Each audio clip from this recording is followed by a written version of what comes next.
Est-ce que c'est parce que c'est gâté qu'il n'y a plus rien à faire? Non. Je veux dire à quelqu'un parmi nous ici,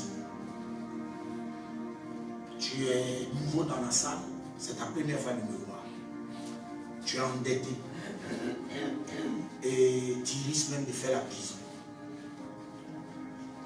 Pendant que je prêchais, je voyais Dieu qui est en train de régler ton problème. Et j'ai envie de te dire que je ne sais pas qui t'a invité, mais Dieu va changer les données pour toi. Amen. Amen. On t'a invité, tu es venu juste voir. Si tu es venu chercher le prophète Dominique, je ne peux rien t'apporter. Mais le Dieu sur qui David s'est appuyé, sur lequel je m'appuie, je t'invite à t'appuyer sur lui maintenant. Parce qu'il va changer quelque chose dans ta vie maintenant. Amen. David s'est appuyé sur lui. Face à 600 hommes, il s'est en sorti. David devait être tué par qui? Par le roi d'Israël. Mais qui est mort entre les deux? Avant qui? Saül est mort avant David. Tous ceux qui attendent votre mort, je vous annonce qu'ils vont mourir avant vous. Amen. Même si tu ne dis pas Amen. Là, je commence maintenant à me retrouver. Donc maintenant, on va accélérer. J'ai un peu froid, donc je sens que la maladie l'a quitté dans mon corps. Donc on va accélérer en 5 minutes. Lève ta main comme ça, dis je déclare sur ma vie. Je déclare sur ma vie. Que face aux 600 hommes, 300 dans ma famille paternelle, 300 dans ma famille maternelle, face à Saül, face à Absalom, face à Achitophel, je ne vais pas faiblir.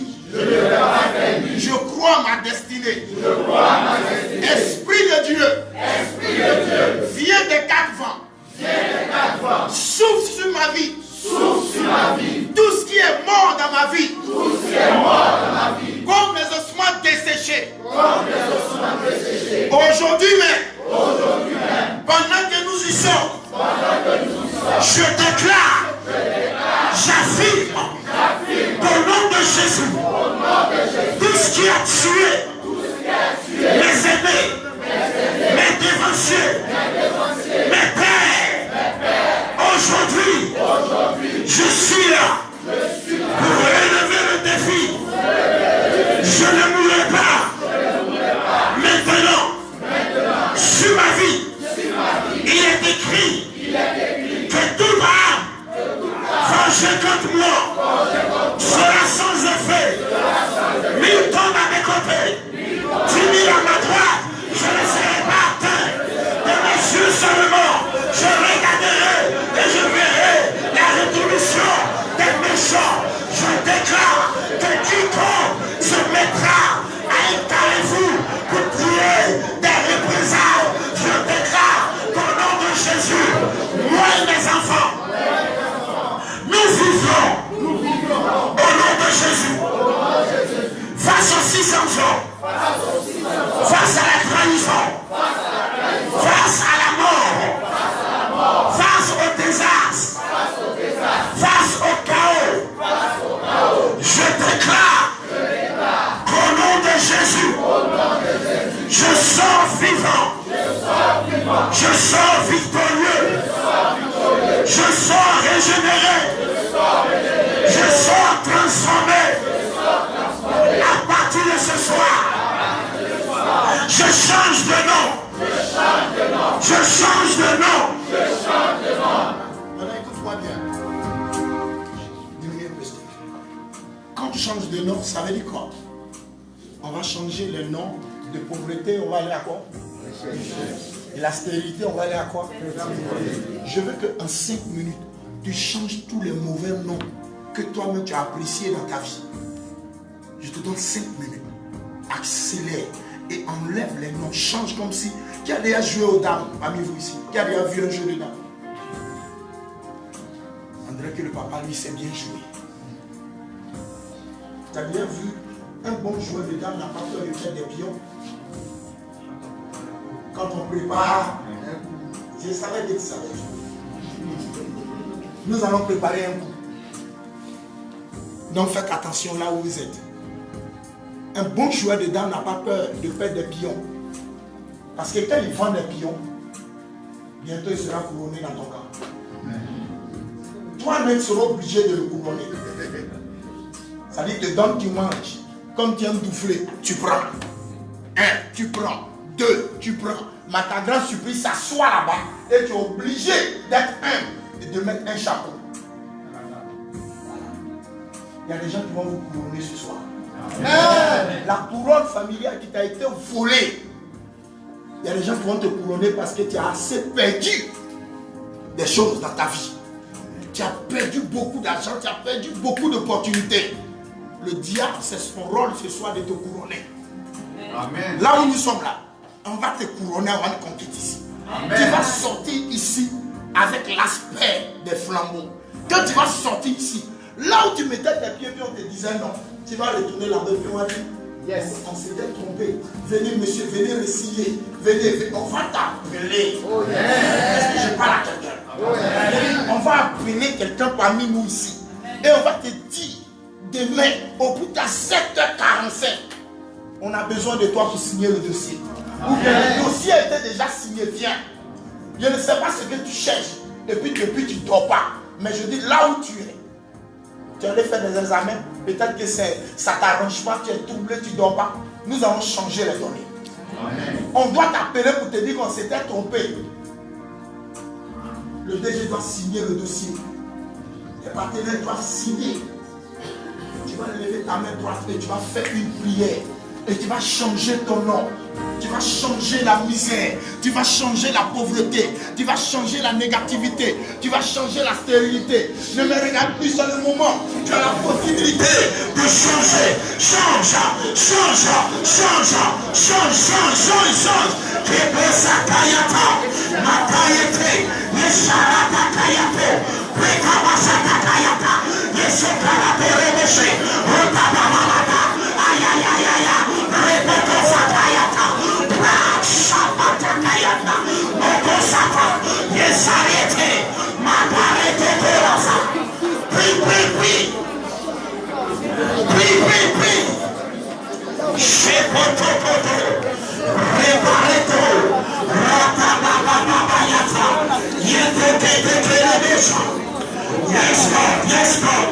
Yes Lord, yes Lord. Yes Lord, yes Lord. Pri. Koshata kelebosha. Reparata payando. Resanta rapatote. Ratalabatote. Ratabayatarate. Renderemosa takayata. Resha. Rekabolosa. Rapatukatita. Makazanda ladike. Repaotoroboshi. Pri. Oh yes Lord. Yes Lord. Yes Lord. Yes Lord. Yes Lord. Yes Lord. Reshete kenibushi. Rakapasete. Ishantara bushra. Robushete ke. Ratakete bushi. Rishata kayata. Makato kenebusha. Yes Lord. Yes Lord. Yes Lord. Yes Lord. Yes Lord. Yes Lord. Yes Lord. Yes Lord. Yes Lord. Yes Lord. Chisheke nebusa. Rikabota kayata. Makatike nebusa. Lekele morobo kondarateke. Rabakote nebusa. Makaleteke. Roda mayambe. Robanate. Jesus. Yes Lord. Écoute-moi bien.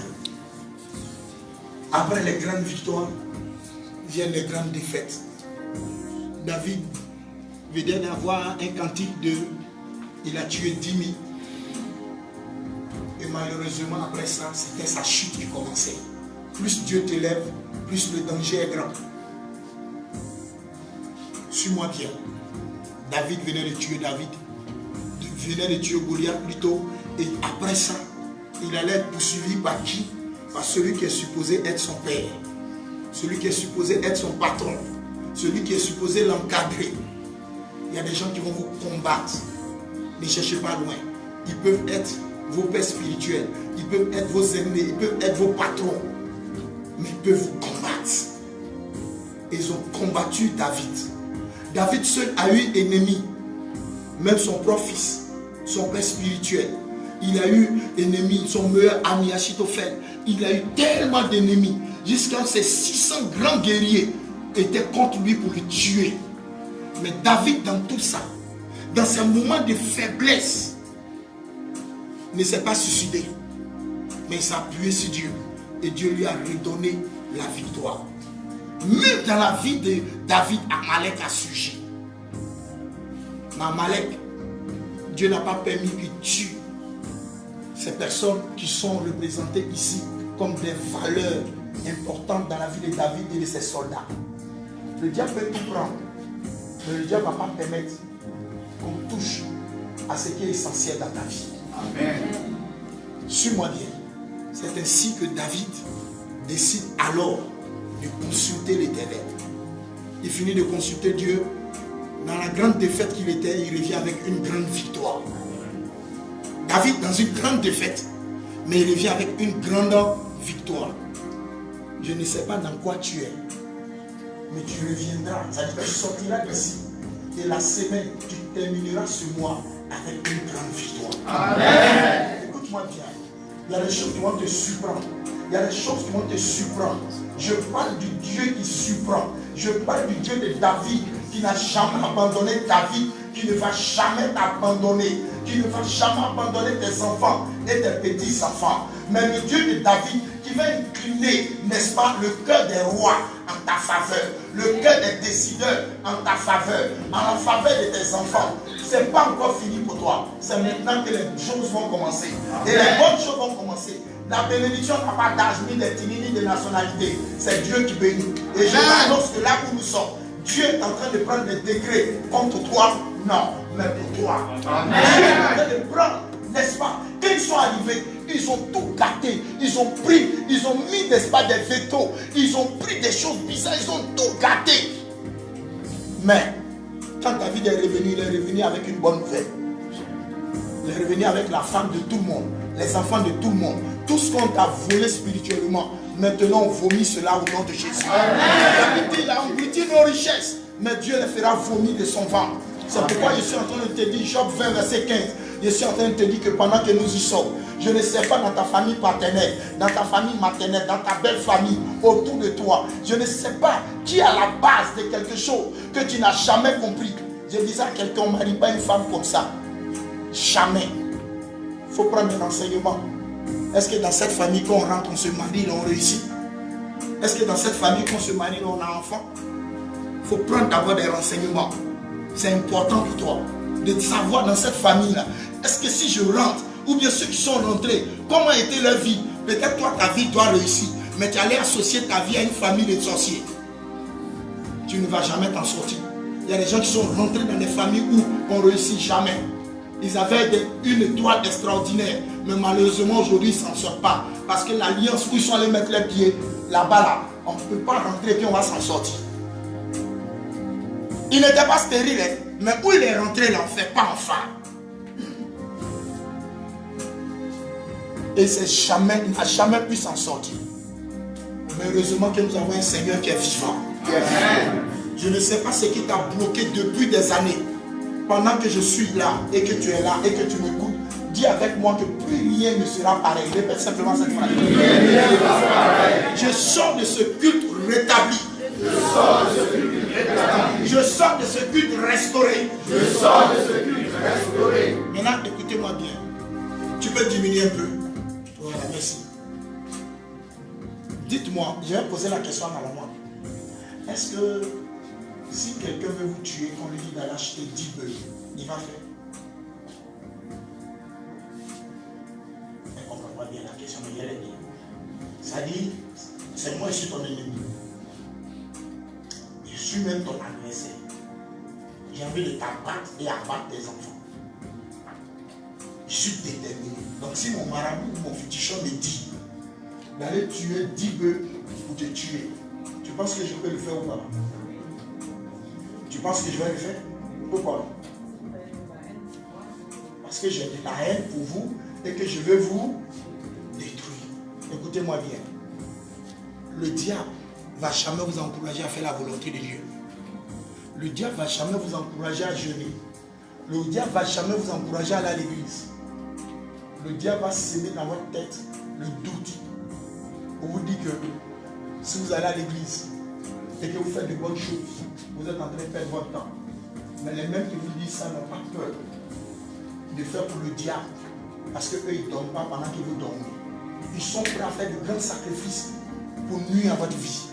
Mais vous interdisent de faire des sacrifices dans la présence de Dieu. On ne va pas te dire d'aller payer eux. Jamais. Si on te dit ça, c'est qu'ils ne sont pas dans la vérité. Parce que le dernier sacrifice, c'est Jésus-Christ. Il n'y a plus de sacrifice à faire. Amen. Amen. Mais autant ils sont déterminés à vous abattre, ne pas te voir être élevé. Quelqu'un a dit à son neveu, c'est moi, je suis le patron de cette famille. Où je suis arrivé au sommet. Aucun des enfants de cette famille n'atteindront cette limite. Quand le gars est venu me dire, ça était tellement énervé, il dit, donne-moi le numéro de ton nom.